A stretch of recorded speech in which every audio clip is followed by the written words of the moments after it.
Hello everyone and welcome to the first game we'll be covering from the US Chess Championship 2024. If you guys forgotten, here are last year's standings. Last year Fabiano Caruana won the event and very convincingly, if I might add, with 8 points ahead of Wesley. So with 6.5 points, well, it was tied. Wesley Solinier Dominguez and Abhimanyu Mishra tied with 6.5, Hans Niemann 5.5, Sam Sevian also, Ray Robson also, and Levon Aronyan 5 points. Sam Shanklin 4.5, Jeffrey Xiong 4.5, Darius Schwierch and Andrew Tang with 4 points.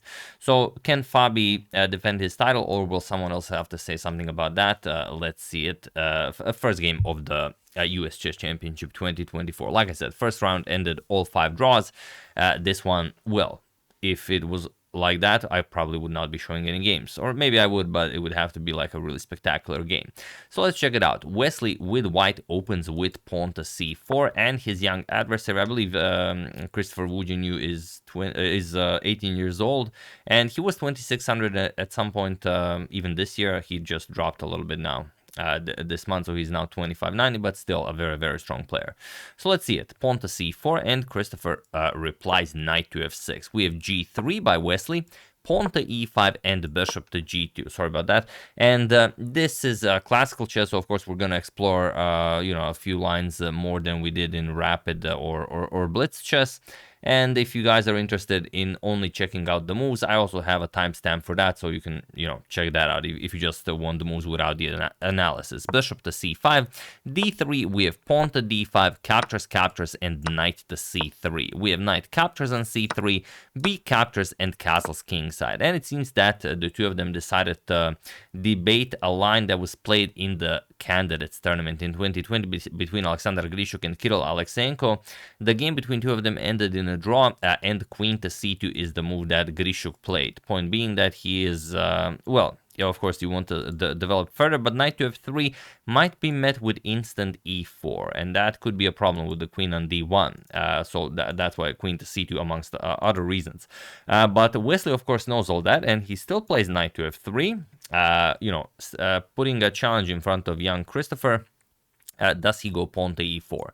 Now, you don't have to do it. You could play knight to c6, rook to e8, just standard developing moves, but he takes some 3 minutes off the clock and decides to strike with pawn to e4. He says, all right, you can have the pawn, but I'm going to mess up your pawn structure, and I will be dictating the tone of the battle, or that is the plan at least. We have d captures on e4, queen captures on d1 check, messing up Wesley's castling privileges, king captures on d1, and now knight to c6. The f2 pawn, while yes, it does appear to be hanging, it's really not, because e3 traps the bishop. There's no way for the bishop to escape. King e2, king captures on f2 will get rid of that bishop. So knight to c6, and bishop to f4. Nicely continuing development, attacking the pawn on c6. We have pawn to f6, saying, all right, you can have the c7 pawn, but can he really? Well, no, not really. If you capture on c7 now, then bishop captures on f2 becomes an option, because now if you play pawn to e3, bishop captures on e3. Now the pawn is no longer defended. So now pawn to h4 and bishop to d7. Now just continuing development, and while not the most spectacular square for the bishop, it's probably the best way to continue. It would be maybe a little bit greedy to go bishop to e6 right away, even though you can put the bishop on c4, but he decides against it. So he's playing, well, perhaps a bit conservatively.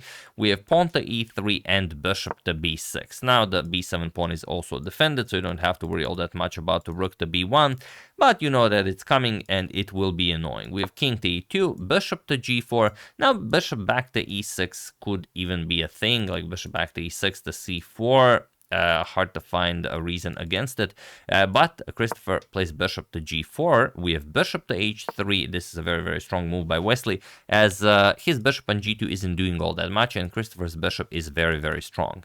So bishop captures, rook captures, and now rook 8 to e8, doubling up on those doubled e pawns. knight to d2, defending, and pawn to h5, not allowing any g4 action from Wesley.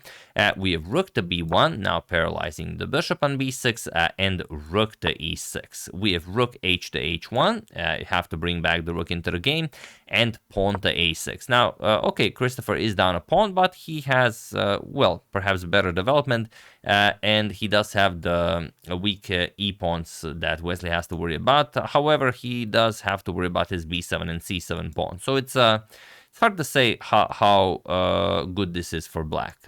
Probably it is possible to play, but very, very hard, especially against a player like Wesley. Rook h to c1 and knight back to d8. Okay, now the b7 pawn is defended. Maybe you can now develop. Pawn to c4 by Wesley, and now rook to c6. And while this is the top move recommended by the engine, Wesley's next move is a most instructive maneuver that we have to well, really appreciate, and that is pawn to e5. He says, all right, basically your only trump card here is that I have a double e pawn, and once I get rid of that, I'm just going to be up a pawn, and one could argue in a better position. And it's very hard to deny this. For example, pawn to f5 looks like a move that everyone would play, including your uncle, because, okay, you leave the weak doubled pawns, but you give up the g5 square. And now, for example, I'm going to show you a line, simply because this is classical chess, and we like to explore lines. Knight f3, let's say knight to e6, knight to g5, and now after knight captures on g5, you can even willingly further double up pawns. Now you have two sets of doubled pawns, and the biggest problem for black is that you cannot play pawn to g6. If you could, it'd be great, but this way you're just gonna suffer for the rest of the game. The bishop can't really move. The b7 is weak. The c7 will be weak. It's very, very difficult position to play. But I'm just going to show you. If you could play g6, it could be great, but the problem is pawn to c5. And now after you trade everything, let's say rook captures, bishop captures, and rook captures on b7. Let's say bishop to b6, seems like you're defending everything, but now e6, going after the c7 pawn, rook to c8 defending, and now you have this beautiful move, bishop to d6. And black is completely paralyzed. There's not a move you can play. f7 is covered, so the king cannot come into the game. Even if you go to g7, the f6 square is covered. You cannot move the bishop because you will lose the pawn. You cannot move the rook, you will lose the pawn. If you capture the bishop, which is, well, the only thing that's left, then rook captures, you're attacking the two pawns here. And even if you take some pawns, let's say king to d3, rook captures on a2, now you just promote this pawn into a queen, and that's it. f7 is covered, you cannot go there, e7, e8, and you win the game. So a nice fun line to show you what happens even if you play pawn to f5, which is the top move recommended by the engine. So rook to e8 instead, and now e captures on f6. Wesley now gets rid of his doubled pawn, and he now enjoys his position and the extra pawn. G captures on f6, king to f3, getting the king off of that e-file, so you don't have to be careful all the time. King to f7, and now knight to e4. We have pawn to f5, yes, grabbing more space, but giving up the g5 square for the knight. But Wesley doesn't do it. It's a perfectly fine move, but Wesley decides against it and goes knight back to d2. We have bishop to c5. Now, as the b7 pawn is defended, you can remaneuver your pieces and hopefully survive on the queen side. Knight to b3, attacking the bishop, and now pawn to b6. Bishop to d6 looks like a very good idea because this bishop is extremely strong, but knight a5 ruins your plans, and you will lose a pawn, and you're already down a pawn, so it's basically game over here. Like rook b6, you want to save the rook. Bishop captures, rook captures, and now you just pick up the pawn, and that's it. White is up 2 pawns, of course, completely winning. So instead, after knight b3, pawn to b6, and now rook to d1. Wesley grabs hold of the open d file, knight to e6, attacking the bishop, and rook to d5. Now putting pressure on the f5 pawn, and also additional pressure on that bishop on c5. Plus, you're preparing to double up on the d file. All in all, a beautiful square for the rook. We have king to g6, defending on f5, and rook to c1 now. Very nicely done by Wesley, defending the c4 pawn, just making it really, really hard for Christopher to find moves. The only thing working in Christopher's favor is the time on the clock. He has 35 minutes, whereas Wesley already down to 12 minutes on the clock. We have pawn to a5, pawn to a4, not allowing pawn to a4 by black. We have bishop to e7, and now bishop to e5, just grabbing more space little by little, winning a square here and there. Bishop to a3, and now rook to c2. We have bishop back to c7 and rook to c1. Bishop to a3. Christopher repeats again in hopes that Wesley might agree to a draw, but Wesley is, just winning some time, getting closer and closer to that move 40 to be granted additional time. So bishop back to e7, and now Wesley switches it up, rook to d7. And how do you play this? And is there even a move that black can play? This is so difficult to play. I mean, if you could play king f7 and not be punished for it, then yes, okay, maybe you can play it. But king f7 runs into c5, and your position just falls apart. Like knight captures on c5, knight captures, b captures, rook captures on c7, rook captures, bishop captures. You will also win the a5 pawn, and now, okay, maybe something like pawn to c4, bishop captures on a5, you will go after the a4 pawn, something like bishop to c3, captures, and king to f4, but it's still very, very difficult to play. Yes, white is only up one pawn, but okay, maybe you can hold it, but it's going to be very hard. So king f7 is a possibility, but bishop to f6 is played, which, okay, the engine really likes. But now bishop captures, we have king captures, and rook back to d5. Now, again, it's very, very hard to move this knight. If it comes to d4, could put pressure on f5, so you can't really move this knight. This rook isn't going anywhere. What to do with this rook? So Christopher tries rook to e7, and now Wesley strikes with pawn to c5. We have rook back to e8, nothing to do but wait. Rook to c1, and now rook to d8, offering a rook trade, which is a move that could have been played maybe a few moves ago. But now Wesley is completely winning. Even though it's not perhaps entirely clear how and why, feel free to pause the video and try to find the only move that clearly wins the game for Wesley while I give you a couple of seconds. So for those of you who were able to do it, congratulations on being a true master of positional chess. And for those of you who just want to enjoy the show, it is pawn to e4.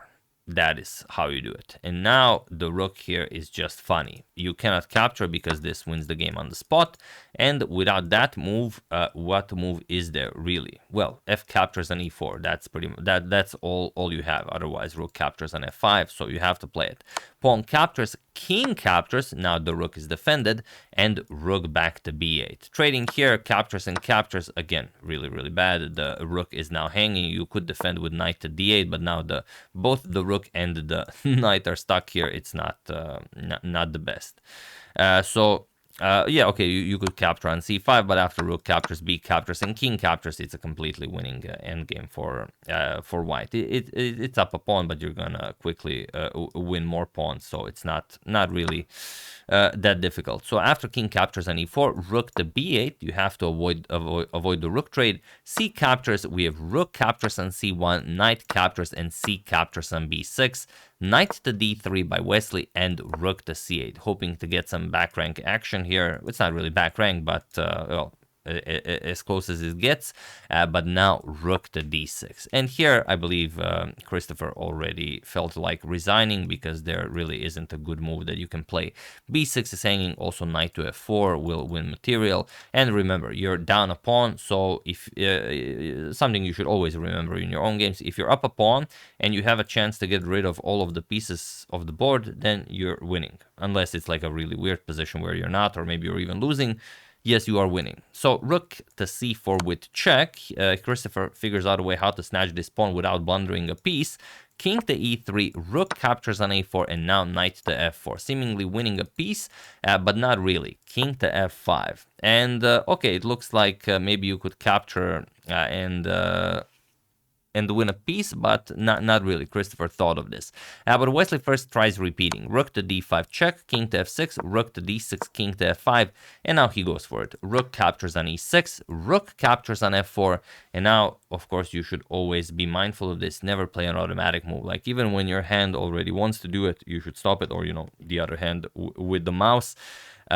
Maybe there's a better move. And that is, of course, not pawn captures on f4. It is rook captures on b6. And now, okay, you're up a pawn in a rook and pawn endgame, but you will be up 2 pawns, and that cannot be stopped. The rook to a4, defending the pawn here. King f3, we have rook to a3 with check, king to g2, and it was in this position on move 54 that Christopher Yu resigned the game, as there is nothing more to be done here. Point being that, well, if you go, not much you can do. You will lose the h5 pawn. If you go forward with the king, then just rook b5. You cannot defend that pawn. For example, pawn to a4, rook captures on h5. King d3, you will put a rook on a5. You have a rook behind the passed pawn. You're up 2 pawns, and you will just start pushing and win the game easily. And if you start pushing right away, then rook to h6. And the king cannot help out with the defense of the h5 pawn. And if you go king to g4, then it's even worse. Look at this. Rook f6, and you cannot stop rook to f6. Checkmate. Beautiful, beautiful stuff here.